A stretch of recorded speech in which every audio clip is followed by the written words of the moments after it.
अस्सलाम वालेकुम दोस्तों, उम्मीद करता हूँ आप सब खैरियत से होंगे और अल्लाह ताला के फ़ज़ल व करम से मैं भी ठीक ठाक हूँ अल्हम्दुलिल्लाह।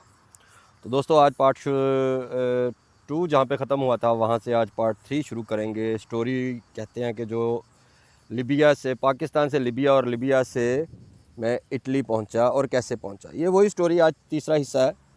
तो यानी कि स्टोरी काफ़ी लंबी है, इसलिए यानी कि टाइम लग जाता है यार, और कुछ आप भी बिज़ी होता हूँ इसलिए। तो स्टोरी स्टार्ट करते हैं। स्टोरी स्टार्ट ऐसे है कि हम लोगों ने ख़त्म की थी जबकि हमारे इंजीनियर साहब को गोली लगी थी और हम वहीं पे खड़े थे। तो वहीं से स्टार्ट करते हैं। तो दोस्तों हुआ ऐसे कि जैसे हमारे इंजीनियर साहब को गोली लगी, तो गोली लगने के बाद उनका यानी कि जैसे गाड़ी से बाहर हमने निकाला उनको, उनके पाँव से गोली निकल गई और ऊपर थोड़ा सा उसके ऊपर से आर पार हो गई थी। तो हम लोग अभी सोच रहे हैं कि यार सामने तो एक दुकान है, उसके साथ हॉस्पिटल है और वहाँ पे ले जाएं। हम लोगों ने ऐसा किया कि जो मेरे साथ 2 लड़के और थे, तीसरा मैं, चौथे हमारे इंजीनियर साहब थे। हम 2 लड़कों ने, जो हमारे इंजीनियर साहब, उनको पकड़ा। एक ने उस तरफ से बाजू यानी कि उनके अपने कंधों पे रख के उनको यानी कि ट्रेवल करवाया, थोड़ा सा यानी कि ज़मीन से उठा लिया और जैसे भी कंधा दे के हम लोग उनको सामने हॉस्पिटल पे ले गए। हॉस्पिटल में गए, उनका जाके वहाँ पे उसी वक्त एमरजेंसी में यानी कि उन्होंने उसी वक्त एडमिट किया, क्योंकि और तो सबको पता चल गया था बाहर फायरिंग हुई है, यानी कि वो देख भी रहे थे कुछ लोग वहाँ पे, काफ़ी यानी कि रश हो गया था। हम लोग उनको हॉस्पिटल में ले गए। हॉस्पिटल में ले गए, जैसे वहाँ गए एमरजेंसी में गए, एमरजेंसी में जाके उन्होंने ट्रीटमेंट शुरू कर दिया।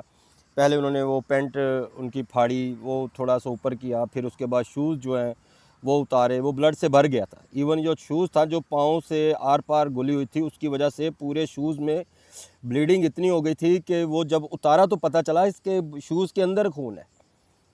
तो फिर हम लोगों ने वहीं पे रहे, डॉक्टरों ने उनका ट्रीटमेंट किया, अच्छे तरीके से गोली क्योंकि जो हमारे सरबराह थे लिबिया में, जो वहाँ के अरबी थे यानी कि लिबियन थे, वो काफ़ी अच्छे लोग थे, अल्लाह ताला उनको ज़िंदगी दे, तंदुरुस्ती दे, बहुत अच्छे लोग थे, जिनके अंडर हमारी कंपनी थी। फॉर एग्जांपल जो कंपनी या कंस्ट्रक्शन एरिया की जो भी हमारी छोटी मोटी कंपनी थी, जो उस कंपनी के सरबराह थे, इंजीनियर साहब के भी यानी कि करता धरता वही थे, हम भी उनके अंगेस्ट काम करते थे, उनके अंडर काम करते थे।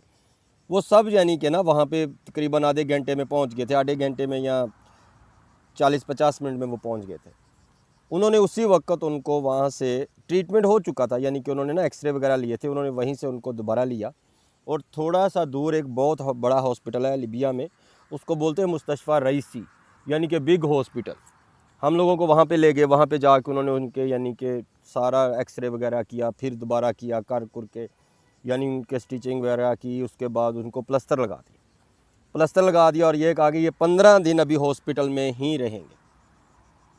15 दिन वो हॉस्पिटल में ही रहे। 15 दिन के दौरान हम आते जाते रहे, जैसे हमने जाना, जैसे हमने आना, खाना देना, वहाँ पे रोज़ चले जाना, गपशप करनी। काम वगैरह हम लोगों ने इतना नहीं किया क्योंकि इंजीनियर साहब भी थोड़े से यानी कि उनकी टांग में गोलियाँ लग गई और हम लोग भी थोड़े से डरे हुए थे। अंदरों अंदर से हम डरे बहुत ज़्यादा थे, यानी कि अंदर से इतना डर था कि कभी भी कुछ भी हो सकता है। कंट्री के कुछ हालात ऐसे थे, कुछ हम लोगों पे अटैक हो गया, कुछ पहले 1-2 बार उन्होंने मोबाइल वगैरह की स्केचिंग की, इसलिए यानी कि ना डरे हुए थे अंदर से।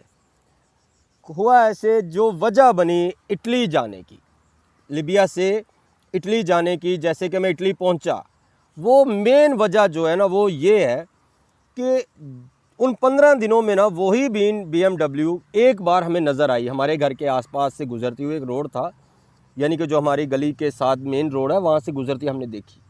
लेकिन 1-2 गाड़ियाँ और थी, वो भी BMW जैसी थी, यानी कि BMW थी लेकिन कलर अलग थे, वो गाड़ी नहीं थी, उससे मुख्तलिफ गाड़ी थी। उन जिन लड़कों ने वो गाड़ी चोरी की, गोलियां चलाई, वो कहते हैं ना कि चोर चोरी करके एक बार फिर उस जगह पे आता है, ये कहावत है। तो जो गुनाह किया उन लोगों ने, वो उसके बारे में दोबारा जानकारी लेने के लिए वहाँ पे किसी ना किसी को भेजते थे कि पता करो क्या हो रहा है, क्या कर रहे हैं, क्या सोच है उनकी, उनको वो भूल गए हैं या वो क्या यानी कि हमारे बारे में कस्टडी कर रहे हैं कि हम लोगों को कैसे पकड़ा जाए। यानी कि 100 इंसान के सवाल जवाब होते हैं। उन लोगों ने ऐसा किया कि जैसे हम लोग घर के पास होते थे तो 2 हफ्ते गुजर चुके थे, गालबन तकरीबन 15 दिन से ऊपर हो गया था दिन। 1-2 आदमी आए, बाहर बैठे थे, अफजल भाई क्या हुआ, ऐसे ऐसे, यानी कि कुछ पूछ रहे थे कि क्या हुआ, क्या नहीं हुआ, कैसे हुआ, ये जितना भी माजरा, रोज़ के रोज़ 10-15 आदमी पूछते थे।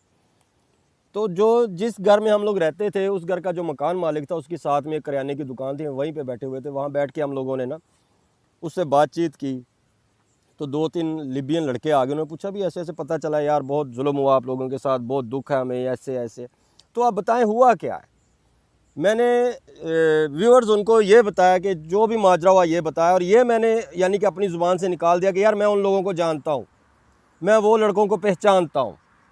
बस ये मैंने अपनी ज़ुबान से हर्फ निकाला, और जो लफ्ज़ मेरी ज़ुबान से निकले समझे वही मेरी गले का फंदा बन गए। उन्होंने क्या किया कि उसके दूसरे या तीसरे दिन गालबन मैं काम पे था, अपना वही प्लम्बिंग का काम कर रहा था। कई कई यानी कि काम मिल जाना चले जाना, कभी दिल किया तो चले जाना, कभी दिल किया तो बैठ जाना घर पे, ऐसे ही था। तो उस रात उस सुबह मैं काम पे गया, और जैसे मैं 3-4 बजे घर आने लगा ना, तो मेरा एक दोस्त है उसने मुझे फ़ोन किया। उसने बोला कि हाजी तुम किधर हो भाई, आपने घर पे नहीं आना। मैं क्यों, खैरियत है? मैं तो काम पे हूँ, मैं तो यहाँ पे काम ख़त्म करने लगा हूँ, तकरीबन और आधे घंटे तक काम ख़त्म करके तो घर आ जाऊँगा। उसने बोला नहीं नहीं, घर नहीं आना, कुछ भी हो जाए आज घर नहीं आना। तुम्हारे घर के पास 2-3 लड़के सुबह से मंडला रहे हैं, कभी इधर जाते हैं कभी उधर जाते हैं, देखते हैं, और गाड़ी भी एक BMW है। यानी कि मुद्दे की बात हमेशा BMW के पीछे रही है। उन्होंने कहा कि आप थोड़ा सा एहतियात करना फिर आना। मैं ठीक है।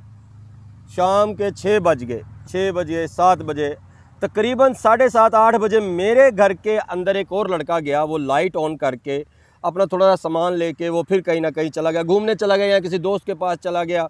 वो 2-4 मिनट के लिए आया और चला गया। और जो लिबियन लड़के हम लोगों को ढूंढ रहे थे, यानी कि मुझे ढूंढ रहे थे, एक और लड़का था उसको ढूंढ रहे थे, उन्होंने क्या किया, हमारा जो मेन गेट है ना उसके सामने अंदर दूसरा कमरा है। एक साइड पे किचन है, एक साइड पे बाथरूम है, और सामने मेन डोर है हमारे कमरे का, जिस पे हम रहते हैं, जिस पे सोते हैं, बैठते हैं। वहाँ पे सोफ़े वगैरह लगे हुए थे, 3 बेड लगे हुए थे, साथ में छोटा सा किचन था, बाथरूम था। उन्होंने सीधे फायर किए, 3 फायर किए पिस्टल से या वल्लाह आलम किस चीज़ से, कौन सी बंदूक से।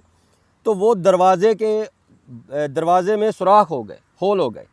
जब सुराख हो गए तो फिर काफ़ी वहाँ पे लोग जमा हो गए, और भी फिर मुझे कॉल की मकान मालिक ने, तुम कहाँ हो, क्या कर रहे हो, ये तुम्हारे घर में आज फिर फायरिंग हुई है, कौन है, तुम ऐसा करो तुम घर आओ, आको पुलिस के पास चलते हैं, जाके पता करते हैं, फ़लाँ फ़लाँ फ़लाँ। यानी कि वो बकवास करता ही रहा। सीधी बात बताऊँ तो मैं अंदर से पहले भी डरा हुआ था, कुछ दिनों से कुछ हौसला हुआ, लेकिन ज़्यादा डर गया। मैंने बोला यार लानत भेजो, अभी हम इस रास्ते पे चलना है। वो कहते हैं ना जिस रास्ते पे जाना नहीं उस रास्ते का पूछना क्या। तो यही सोचा कि नहीं यार अब हम लोग इधर, ये घर नहीं आऊँगा। यानी कि मैं घर नहीं आया। 8 बज गए, 9 बज गए, 10 बज गए, सारी रात मैं एक और दोस्त था उसके पास चला गया, वहीं पे बैठा रहा, वहीं पे बैठा रहा। और वहीं से मैंने ये स्टार्ट कर लिया, ये दिमाग में बात सोच ली कि मैं अभी ये लिबिया छोड़ दूँगा और इंशाअल्लाह ताला इटली चला जाऊँगा। मैंने क्या किया, मैं वहाँ से निकला, एक दोस्त के घर गया। घर से तकरीबन रात के 3 बजे, एक जंगल एरिया, जंगल ऐसे कि रेगिस्तान एरिया है, कहीं पे सांप बिच्छू ऐसी चीज़ें बहुत होती, दिन में बहुत होती हैं। मैं रात को 3 बजे अपने घर में वापस आया। मेरे घर में कोई भी नहीं था। रात को 3 बजे मैं अपने घर में आया। घर में आके मैंने तसल्ली से अपने कुछ डॉक्यूमेंट थे, ID कार्ड, पासपोर्ट वगैरह, जो जितने भी मेरे को कीमती डॉक्यूमेंट थे ना, मैंने सिर्फ वही लिए, अपना सब कुछ वहीं छोड़ दिया, हर एक चीज़ छोड़ दी। यहाँ तक कि मैंने अपनी जो जैकेट थी वो भी छोड़ दी, जो मैंने काम के कपड़े पहने हुए थे बस वही पहने। इतना यानी कि मैं अंदर से डरा हुआ था कि मुझे बस वहाँ से अपना सामान लेना था और निकलना था, इससे आगे कुछ नहीं था करना। मैंने वही किया, अपना सामान लिया और निकल आया। जैसे सामान लेके निकला तो तकरीबन 4 हो गए थे। अभी बाकी स्टोरी दोस्तों अगले वीडियो में मैं डालता हूँ, क्योंकि अभी बना रहा हूँ, फ्री बैठा हूँ। तो आज आप लोगों को इंशाअल्लाह ताला जितनी भी स्टोरी सुना सकूँगा सुनाऊँगा। आप मेरी नेक्स्ट वीडियो में देखें, ठीक है जी। अपना ख्याल रखिएगा। अल्लाह हाफिज़, अस्सलाम वालेकुम।